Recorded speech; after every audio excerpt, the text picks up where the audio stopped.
জেলার ঐতিহ্যবাহী লালন তীর্থ কদমখালির লালন মেলার শুরুতেই জনপ্লাবন।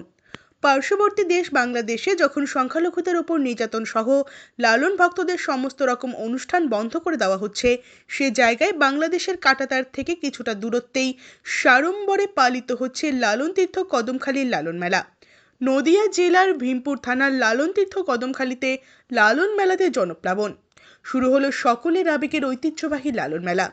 অনুষ্ঠানের শুভ উদ্বোধন করলেন ফকুর ও বাউল শিল্পীদের সাথে প্রদীপ প্রজ্বলনের মাধ্যমে পশ্চিমবঙ্গ সরকারের জৈব প্রযুক্তি মন্ত্রী উজ্জ্বল বিশ্বাস। এছাড়াও উপস্থিত ছিলেন নদিয়া জেলার সভাধিপতি তাহান্নুম মীর সহ একাধিক রাজনৈতিক ও সামাজিক ব্যক্তিবর্গ। মূলত প্রদীপ প্রজ্বলন ও পরবর্তীতে বাউল গানের মাধ্যমেই অনুষ্ঠানের শুভ সূচনা করা হয় প্রথা মেনে। এই অনুষ্ঠানে মূলত ধর্ম বর্ণ নির্বিশেষে সম্প্রীতির বাণী এবং সকলকে নিয়ে একসঙ্গে থাকার শান্তির বার্তায় সারা বিশ্ববাসীর কাছে লালন গীতির মাধ্যমে প্রেরণ করার চেষ্টা করা হয়। অনুষ্ঠানের প্রধান অতিথি মন্ত্রী উজ্জ্বল বিশ্বাস অনুষ্ঠানের উদ্বোধন শেষে সাংবাদিকদের জানান, পার্শ্ববর্তী দেশ বাংলাদেশে যেভাবে ধীরে ধীরে অশান্তি এবং স্বেচ্ছাচারিতার পথে এগোচ্ছে, তাতে সে দেশ খুব শীঘ্রই বিভিন্ন সমস্যায় পড়তে পারে। তাদের এই কাজকে তিনি নিন্দনীয় বলে আখ্যা দেন। এছাড়াও বাংলাদেশের স্বাধীনতায় ভারতের ভূমিকার কথা তিনি তুলে ধরলেন। তিনি আরও জানান, বাংলাদেশ যেটা করছে সেটা কখনোই ঠিক নয়, কারণ এক দেশে সকল ধর্ম সকল বর্ণের মানুষ বসবাস করবে, এটাই নিয়ম। সেখানে কেউ থাকবে সংখ্যাগুরু, কেউ থাকবে সংখ্যালঘু, সবাই মিলেমিশে বাস করবে, এটাই হওয়া উচিত।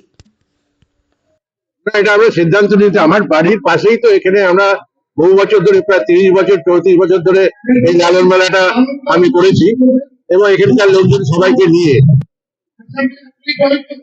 এদের সবাইকে নিয়ে আমি লালন মেলাটা করেছি এবং এবারেও লালন মেলাটা নিয়ে নিজেদের মধ্যে দ্বন্দ্ব ছিল।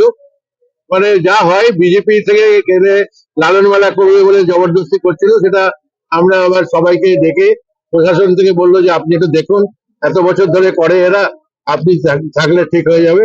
আমি আবার এখানে লালন মেলাটাকে আবার নতুন মাত্রায় সাজিয়ে নিয়ে এসেছি।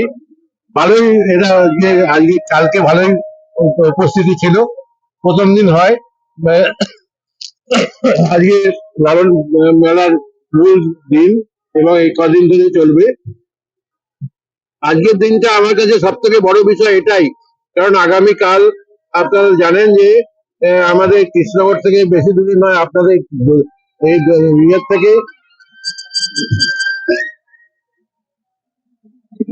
আমাদের এখান থেকে 7-8 কিলোমিটার দূরে আমাদের ভারতবর্ষের 7 জন যারা বাংলাদেশে নিজের দেহ জীবন দিয়েছিল, তাদেরকে মাল্যদান করতে যেতে হবে ভারত সরকারের তরফ থেকে।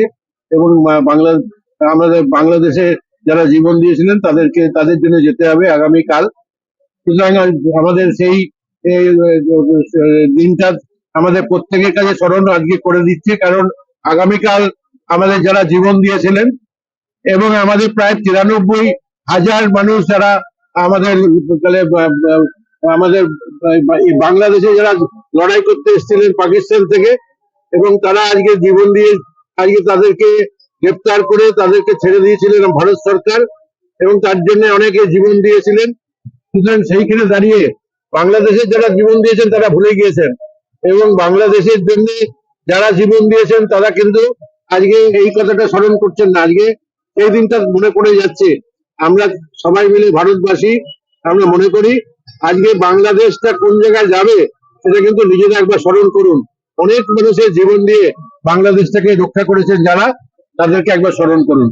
আগামীকাল বিজয় দিবস, সমাধিস্থলে আসছেন, কি বলবেন? আজ কালকে দেখা হবে, কালকে আমরা মাল্যদান করব, সুতরাং তাকেও স্মরণ করব। তাদেরকে তাদের জীবন দিয়েছেন, তাদের জন্য আমরা অনেক মানুষের মতো তাদেরকেও বলতে চাই যে একবার ভাবুন, যারা জীবন দেয় দেশের জন্য তাদেরকে আমরা কেউ স্মরণ না করুক, ভারতবর্ষের মানুষ আমরা তাকে স্মরণ করি।